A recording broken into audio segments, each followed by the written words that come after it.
سر بتائیے گا یہ جو ریویو پٹیشن ہے اس میں کتنا دم ہے؟ دیکھیے، ایک تو ریویو پٹیشن جس آفس کی طرف سے یا جس شخص کی طرف سے فائل کی گئی ہے وہ ریلیونٹ نہیں ہے اس ساری پروسیڈنگ میں. میرا مطلب یہ ہے کہ چیف کمشنر جو ہے وہ کہیں پہ فگر نہیں کرتے اس پورے معاملے میں. اور ایک طرف صرف وہ پٹیشن جو ہے ریویو پٹیشن جو ہے وہ ان کی طرف سے فائل کی گئی ہے تو وہ فگر نہیں کرتے، اور دوسری طرف گورنمنٹ نے خود کہیں پہ فائل نہیں کی ہے تو اس کے جو ہے اپنے کانسیکوینسز ہوتے ہیں یا ہو سکتے ہیں. دوسرا یہ کہ تقریباً 24 گھنٹے تو گزر گئے یا شاید اس سے بھی زیادہ گزر گئے، اور ابھی تک جو ہے نا وہ کیس فکس نہیں ہوا، یعنی ریویو جو ہے فکس نہیں ہوا. اور فرض کر لیجئے ریویو فکس نہیں ہوتا تو یہ انفرکچوس ہو جائے گا، کیونکہ 48 آورز میں جو ہے یہ آرڈر امپلیمنٹ ہونا ہے اور ان کو لے کے جانا ہے. اور جب یہ لے کے جائیں گے تو پھر اس کے بعد اگر فرض کر لیجئے کہ آرڈر امپلیمنٹ ہو گیا اور اس کے بعد معاملہ فکس ہوا تو پھر انفرکچوس ہو جائے گا سارا یہ جو ریویو والا معاملہ ہے.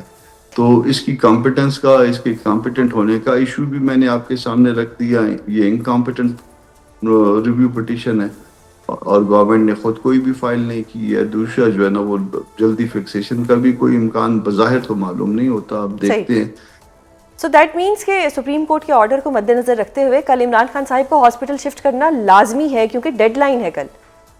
جی، اگر ڈیڈ لائن دے دی ہے اور اگر آپ اس پہ عمل نہیں کرتے تو اس کے کانسیکوینس ہو سکتے ہیں. تو پھر آرٹیکل 204 کی طرف بھی معاملہ جا سکتا ہے، کنٹیمپٹ کی طرف. تو جو کانسیکوینسز ہیں پھر اس کو ذرا ذہن میں رکھیں.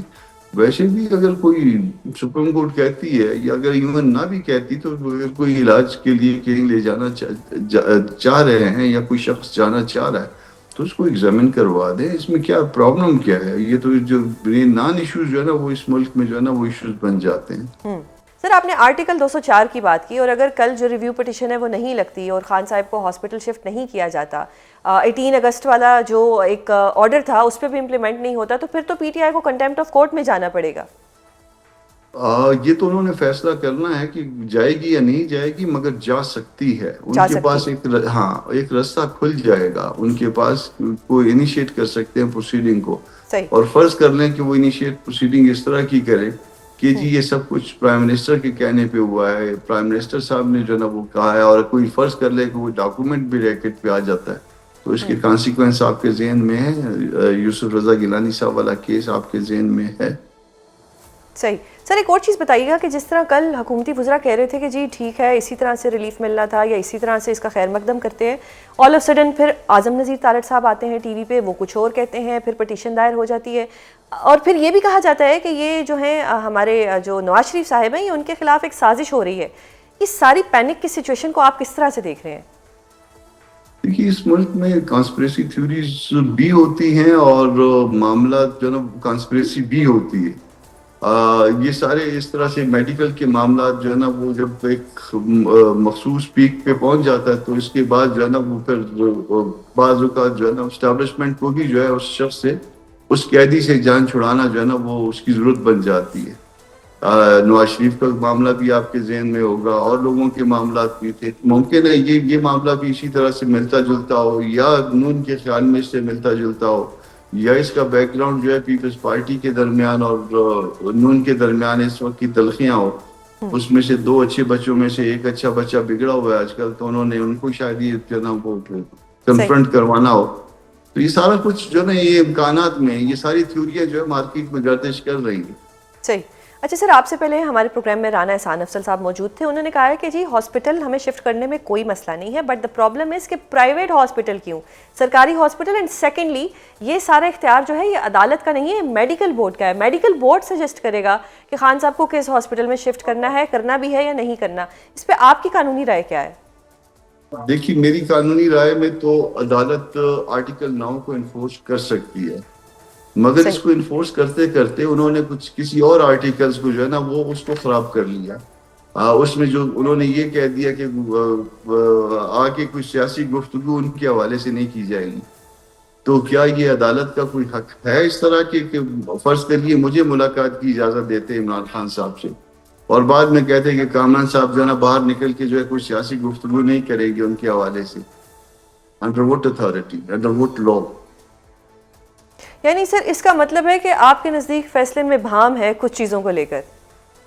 دیکھیے میں اس بات کو بالکل ڈائجسٹ نہیں کرتا کہ کسی کے سیاسی حق پہ کوئی پابندی لگائی جائے.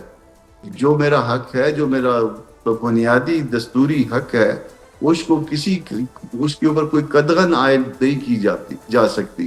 یہاں پہ قدغن عائد کی گئی ہے نا. یہ جو آج آرڈر جو شیئر ہوا میڈیا میں یا پرنٹ میڈیا میں، اس میں جو ہے نا ہیڈ لائن، تو اس میں یہ بھی ایک ہیڈ لائن تھی. مجھے تو دیکھ کے جو ہے ڈائجسٹ نہیں ہو رہا تھا. پتہ نہیں، مجھ سے اچھا جو ہے جو سمجھتے ہوں گے ان کو شاید ڈائجسٹ ہو گیا ہوگا. ویسے تو پی ٹی آئی نے خود بھی اس پہ اعتراض نہیں کیا. انہوں نے بھی کہا کہ حالانکہ یہ ایک دستوری حق ہے اور اس کو نہیں لیا جا سکتا، عدالت بھی نہیں لے سکتی. عدالت کون ہوتی ہے ایسی پابندیاں لگانے والی؟ صحیح. تو سر ایک اور چیز بتائیے گا کہ آج محترم بلاول بھٹو زرداری صاحب نے بھی کہا ہے کہ ان کا اپنے اتحادیوں پر کوئی اعتماد نہیں ہے. سیکنڈلی انہوں نے یہ بھی کہا ہے کہ نون لیگ اور اسٹیبلشمنٹ کے ایک پیج پر ہونے پر ابھی کچھ تحفظات ہیں، اور وہ یہ بھی کہہ رہے ہیں کہ دال میں کچھ کالا ضرور ہے. تو کیا جے یو آئی کو بھی یا آپ کو بھی ایسا لگتا ہے کہ دال میں کچھ کالا ہے؟ دیکھیے جے یو آئی نے ابھی تک اس معاملے کو ڈیبیٹ نہیں کیا. ویسے بھی پی ٹی آئی والے ابھی جو ہے مولانا صاحب کے پاس آ رہے ہیں. میں تو کوئٹہ میں بیٹھا ہوں، تو مجھے چیک کیا گیا میں کہاں پہ ہوں. تو ویسے تو دال پاکستان میں پوری کالی ہوتی ہے. صحیح. سر پی ٹی آئی کے ساتھ آپ کا اتحاد اب بن سکتا ہے جو پہلے نہیں بن سکا؟ مجھے نہیں پتا، مگر ہماری جو ہے نا کچھ شرائط ہے. ابھی آ رہے ہیں مولانا صاحب کے پاس آ رہے ہیں، تو مجھے پیغام آیا تھا کہ کدھر ہیں آپ. تو میں دور ہوں اس وقت. میرا خیال ہے شاید میٹنگ شروع ہو گئی ہوگی یا ہونا چاہتی ہوگی پی ٹی آئی اور جے یو آئی کی. صحیح. تو جی دیکھتے ہیں کیا ہوتا ہے. صحیح. اینڈ سر لاسٹ کویشچن، کیا آپ اپوزیشن جماعتوں کو اکٹھا ہوتا ہوا دیکھ رہے ہیں 27 سپتمبر کی کال سے پہلے؟ اس میں کم از کم یہ جو صورت نظر آ رہی ہے اس وقت اتحادوں کی، گورنمنٹل سائڈ سے یا اپوزیشن سائڈ سے، میرا خیال ہے اس میں کوئی شفلنگ ہوگی. کس طرح کی ہوگی یہ اللہ بہتر جانتے ہیں. مگر جو ہے نا یہ صورتحال جو ہے نا یہ اس طرح سے جو لوگ جس ترتیب کے ساتھ کھڑے ہیں اس ترتیب سے شاید نہ رہیں. بہت شکریہ سر پروگرام میں اپنا قیمتی وقت دینے کے لیے.